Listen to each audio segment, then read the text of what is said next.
स्वागत है आप सभी लोगों का मेरी आज की वीडियो में। आज की मेरी वीडियो का टॉपिक रहने वाला है प्रतिशत। प्रतिशत का आज होने वाला है पार्ट 4। प्रतिशत का पार्ट 4 आज होगा। इसमें जो आज सवाल होंगे 3 टाइप के मैं आज आपके लिए सवाल लेने वाला हूँ। पहला होगा प्रतिशत,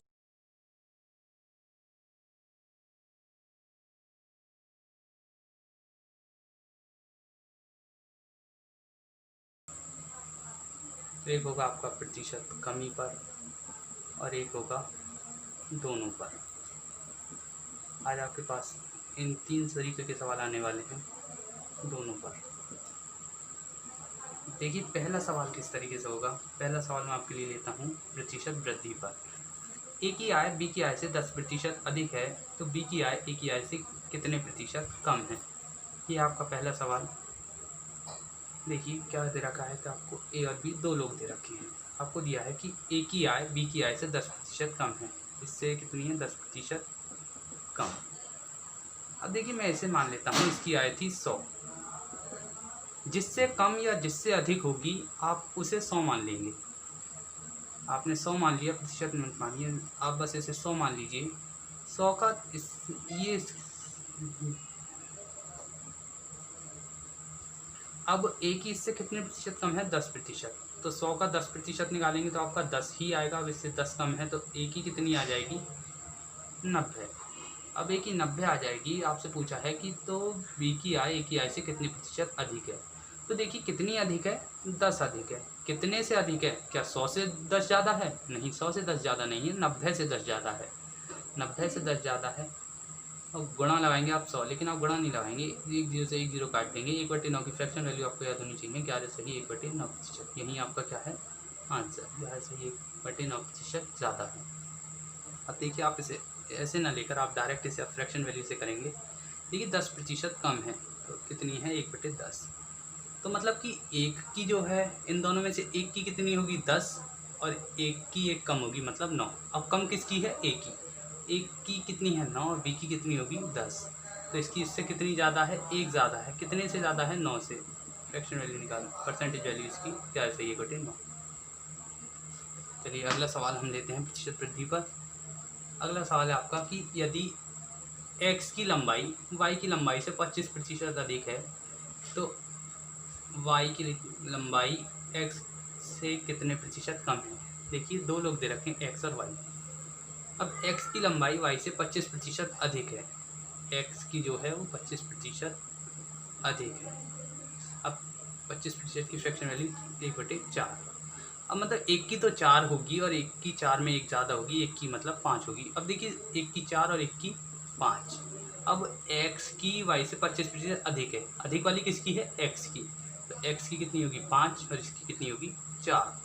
अब इसकी इससे कितनी कम है, एक कम है। कितने से कम है, क्या 4 से एक कम 3 है? नहीं, 5 से एक कम 4 है। 5 से एक कम है।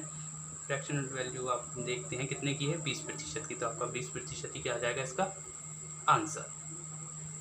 चलिए अब हम देखते हैं अगला सवाल। अगला सवाल इस तरीके से है, यदि राम की आय श्याम की आय से 12.5% अधिक है तो श्याम की आय राम की आय से कितने प्रतिशत कम है। यदि राम की आय श्याम की आय से 12.5% अधिक है। 12.5%, 12.5% की फ्रैक्शन वैल्यू होती है 1/8। अब अगर मैं इसकी 8 मानूं तो इससे इसकी एक अधिक है। एक अधिक कितनी है 9 है। तो इस अब हमसे पूछी है कि शाम की कितने प्रतिशत कम है। शाम की कितनी कम है, एक कम है। कितने से कम है 9 से कम है। अब डायरेक्ट आप फ्रैक्शन वैल्यू लगा दीजिएगा ऐसे 1/9%। यहीं क्या होगी आपकी, यहीं क्या होगा आपका आंसर। चलिए अब हम नेक्स्ट टाइप अपना लेते हैं। पहले इसका एक और सवाल हम देखेंगे। इसका एक और सवाल देखते हैं कि यदि ए का वेतन बी के वेतन से 50% अधिक है तो बी का वेतन ए के वेतन से कितने प्रतिशत कम है।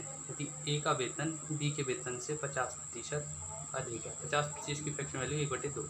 मतलब कि यदि इसकी 2 है तो इसकी एक ज़्यादा है, मतलब इसकी कितनी है 3। तो इससे कितनी कम है, एक कम है। एक कम है 3 से।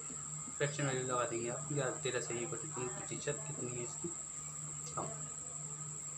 अब देखिए आपको अगर आप कंफ्यूज होते हैं कि नीचे कौन सा लगेगा, तो मैं आपको इसकी एक ट्रिक बता देता हूँ। यदि आपसे पूछा जाए कितने प्रतिशत कम है, तो आप नीचे ज़्यादा वाली लगाएंगे। अगर आपसे पूछा जाए कितने प्रतिशत अधिक है, तो आप नीचे कम वाली लगाएंगे। इस सवाल में आपसे पूछा था कि बी का वेतन ए से कितने प्रतिशत कम है। कम है तो आपने देखी पहले कितना कम है, 1। अब कम है तो नीचे कौन सा लगाएंगे, ज़्यादा वाला। ज़्यादा वाला है 3 का आंसर आएगा 33/3। अगर आपने फ्रैक्शन वैल्यू याद नहीं करी है तो मैं आपसे एक बार और रिक्वेस्ट करूंगा कि आप सभी फ्रैक्शन वैल्यू याद कर लें। चलिए अब हम बढ़ते हैं अपने नेक्स्ट टाइप की तरफ। नेक्स्ट टाइप हमारा प्रतिशत कमी पर।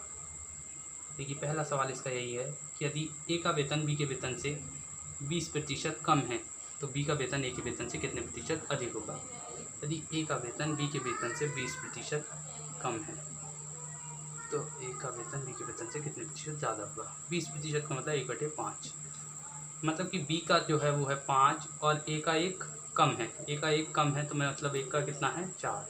हमसे पूछा है कि बी का कितना ज़्यादा है, बी का कितने प्रतिशत अधिक है। बी का कितना अधिक है, 1 अधिक है। आपसे अधिक पूछा है तो नीचे आप कौन सा लगाएंगे, कम वाला। कम वाला कितना है, 4। आप डायरेक्ट परसेंटेज वैल्यू रख दीजिए, 25% आपका क्या आ जाएगा, आंसर। चलिए अब नेक्स्ट टाइप करते हैं और अब हम उसे मौखिक करेंगे। नेक्स्ट टाइप है कि यदि सीता की आय गीता की आय से 25% कम है, तो गीता की आय सीता की आय से कितनी प्रतिशत अधिक होगी। बस मैं देखिए बस फ्रैक्शन वैल्यू तक इसे लिख देता हूँ कि सीता की आय गीता की आय से 25% कम है। सीता की आय कम है कितनी, 25%। 25% की फ्रैक्शन वैल्यू कितनी होगी, 1/4। मतलब इसकी 4 है, इसकी 1 कम है, इसकी कितनी है, 3। हमसे पूछा है गीता की कितनी ज़्यादा है। गीता की ज़्यादा है 1। कितने से ज़्यादा है, ज़्यादा है तो आप नीचे कौन सी लगाएंगे, छोटी वाली। छोटी वाली 3, 1/3। 1/3 की फ्रैक्शन वैल्यू कितनी होती है, 3 सही 1/3%। यही आपका क्या आएगा, आंसर। अब आप इन सवालों को मौखिक करेंगे, अब आप इनके लिए पेन और पेपर का यूज़ नहीं करेंगे। चलिए अब हम बढ़ते हैं अपने नेक्स्ट टाइप की तरफ। नेक्स्ट टाइप होगा आपका दोनों पर मिक्स। चलिए करते हैं। यदि एक मजदूर के वेतन में पहले 10% की वृद्धि होती है, पुनः उसमें 10% की वृद्धि हो जाती है, तो मजदूर के कुल वेतन में कितने प्रतिशत की वृद्धि हुई है। चलिए तो देखते हैं हम इस सवाल को। देखिए इसके लिए आप मेरे पास 2 अप्रोच हैं। पहली अप्रोच इस तरीके से है कि एक इसका फॉर्मूला होता है +- a + b + a into b/100। अब देखिए पहले अगर यहाँ वृद्धि होगी तो हम प्लस का यूज़ करेंगे, कमी होगी तो माइनस का। अब देखते हैं हम किस तरीके से करेंगे कि पहले 10% की वृद्धि हुई तो प्लस के 10, फिर 10% की वृद्धि हुई तो फिर से प्लस के 10, और यहाँ पर देखिए ए की वैल्यू भी प्लस के 10, बी की वैल्यू भी प्लस के 10। ए की वैल्यू भी आपकी है प्लस के 10 और बी की वैल्यू भी आपकी है प्लस के 10। तो यहाँ प्लस के 10 की गुणा होगी प्लस के 10 से, तो प्लस का ही आएगा अपॉन में 100। 2 0 से 2 0 खत्म, यहाँ गया 1, तो 10 और 10 ही हो गए 20 प्लस 1 का आंसर कितना आ गया, 21% की। मतलब कुल मिला के कितने की वृद्धि हुई है, 21% की। पहले आप एक है आपके लिए फॉर्मूला। अब आपको मैं फ्रैक्शन वैल्यू से ऐसे कराता हूँ। देखिए मैं आपका एक सवाल फ्रैक्शन वैल्यू से कर सकता हूँ, चाहे वो कितना ही कठिन हो, कितना ही सरल हो। आपका हर सवाल फ्रैक्शन वैल्यू से हो सकता है अर्थमेटिक का। चलिए फ्रैक्शन वैल्यू से देखते हैं हम। पहले 10% की वृद्धि हुई है और फिर भी कितने प्रतिशत की वृद्धि हुई है, 10% की। देखिए पहले मैं आपको एक डायरेक्ट अप्रोच इसकी बता देता हूँ। मैंने मान लिया 100 था उसका वेतन। पहले 10% की वृद्धि हो गई तो कितना हो गया, 110। फिर से 10% की वृद्धि हुई है। देखिए 110 का 10% आप निकालेंगे तो कितना आएगा, 11। अब 110 में 11 की वृद्धि हो गई तो आप उसका वेतन कितना हो गया, 121। देखिए शुरू से लास्ट तक कितने की वृद्धि हो गई, 21% की। है आपकी डायरेक्ट अप्रोच। एक और मैं इसका तरीका बताता हूँ। दोनों बार 10% की वृद्धि हुई है तो 10% की फ्रैक्शन वैल्यू क्या होगी, 1/10। मतलब पहली बार जो वेतन 10 था वो 1 बढ़ गया तो कितना हो गया, 11। दूसरी बार भी वेतन 10 था, 1 बढ़ गया, कितना हो गया, 11। पहले वेतन था 100, तो लास्ट में वेतन हो गया 121। देखिए आपका कितने की वृद्धि हुई, 21 की। 21 की वृद्धि हुई, कितने से वृद्धि हुई है, कितने से बढ़े हैं, 100 से। गुणा 100 लगाएंगे, 100 से 100 खत्म, आपका आ जाएगा 21% की वृद्धि। चलिए करते हैं हम अपना अगला सवाल। अगला सवाल इस तरीके से है यदि चीनी के मूल्य में पहले 20% की वृद्धि हुई, फिर 30% की कमी हो गई, तो चीनी के मूल्य में कितना परिवर्तन हुआ? ये आपका अगला सवाल है। पहले 20% की वृद्धि हुई है, फिर 30% की कमी हुई है। चलिए पहले हम इसे फॉर्मूले से करते हैं। देखिए क्या है formula, plus minus A plus minus B plus minus A into B upon 100। देखिए पहले वृद्धि हुई है तो प्लस के 20, फिर कमी हुई है माइनस के 30, फिर एक प्लस और एक माइनस गुणा होगी तो हमारा यहाँ आएगा माइनस। ठीक है, आपको यहाँ का चिन्ह बहुत ही केयरफुली रखना है। एक प्लस है एक माइनस है, दोनों की गुणा होगी, माइनस आएगा।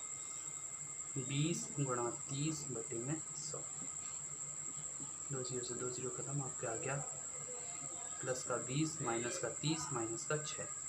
तो प्लस का 20 माइनस के 30 माइनस के 6 माइनस के 36, आपका आएगा माइनस के 16%। माइनस का आने का इस यहाँ मतलब है कि 16% की क्या हुई है, आपकी मूल्य में कमी हुई है। क्या हो गया आपका पहला अप्रोच। चलिए इसकी डायरेक्ट अप्रोच अपनाते हैं, देखते हैं कैसे होता है सवाल। आपने मान लिया चीनी का मूल्य था 100 रुपये, पहले 20% की वृद्धि हो गई तो हो गया 120, फिर 30% की कमी हो गई। अब आप 120 का 30% निकाली, पहले 10% निकाली 12, 3 से गुणा कर दीजिए 36, इसका 30% कितना आएगा 36। आप 36 इसमें से घटा दीजिए तो कितना आएगा आपका 84। अब देखिए शुरू से लास्ट तक कितनी की कमी हो गई, 16% की आपकी क्या हो गई कमी। यही है आपका आंसर। चलिए करते हैं हम अपना अगला सवाल। अगला सवाल हम देखते हैं कि पहले 20% की क्या हुई है वृद्धि, इसकी फ्रैक्शन वैल्यू होगी 1/5, फिर 30% की क्या हुई है कमी, इसकी फ्रैक्शन वैल्यू होगी 3/10। देखिए पहले 5 थी, पहले केस में 5 थी और 1 की वृद्धि हो गई तो कितनी हो गई 6। दूसरे केस में 10 थी और 3 की कमी हो गई। अब यहाँ कमी हुई है, याद रखना है यहाँ पर कमी हुई है, तो 10 से कितनी हो गई 7। पहले 5 थी, 1 की कमी हो गई 6। फिर 10 थी, 10 से 3 की कमी हो गई 7। तो मतलब आपकी जो पहले 50 थी अब कितनी हो गई 6 7 42। कितने की कमी हुई 8 की। 8 की कमी हुई है, कितने से कमी हुई है 50 से। 50 से कमी हुई है, गुणा लगा दीजिए 100, 50 दूनी 100, 8 दूनी आपकी 16% की क्या आ जाएगी कमी। आपको 16% की कमी, ये आपको क्या आएगा आंसर। चलिए बढ़ते हैं नेक्स्ट क्वेश्चन की ओर। एक वस्तु के मूल्य में पहले 10% की वृद्धि की गई और फिर 20% की कमी की गई, तो उसके कुल मूल्य में क्या परिवर्तन आया। पहले इसमें हुई है 10% की वृद्धि, फिर हुई है 20% की कमी। देखिए मैं आपको डायरेक्ट इसकी डायरेक्ट अप्रोच बताता हूँ। मैंने मान लिया 100 थी, पहले 10 की वृद्धि हो गई तो हो गई 110, फिर 20 की कमी हो गई। अब आप इसका 20 पहले 10% निकालिए, 11 गुणा 2 कर दीजिए 22 की कमी हो गई, 10 ये घटा दीजिए, 12 और घटाएंगे तो आएगा 88। तो आपकी कुल मिला के क्या हो गई 12% की कमी हो गई। यहाँ पर 100 थी, 100 से 88 हो गई, मतलब 12% की क्या हो गई कमी। अब देखिए अब फ्रैक्शन वैल्यू से करते हैं इसे। 10% की आएगी 1/10, 20% की आएगी 1/5। मतलब पहले 10 थी, 10 से कितनी हो गई 11, यहाँ 5 थी और यहाँ 1 की कमी हो गई तो यहाँ हो गई आपकी 4, तो यहाँ हो जाएगी 44। देखिए 50 से कितनी हो गई 6 की कमी, 6 की कमी 50 से गुणा 100 बराबर कितना आ जाएगा 50 दूनी 100, 12% की कमी। अब मैं आशा करता हूँ कि आपको सभी सवाल समझ में आ चुके होंगे। Thank you friends.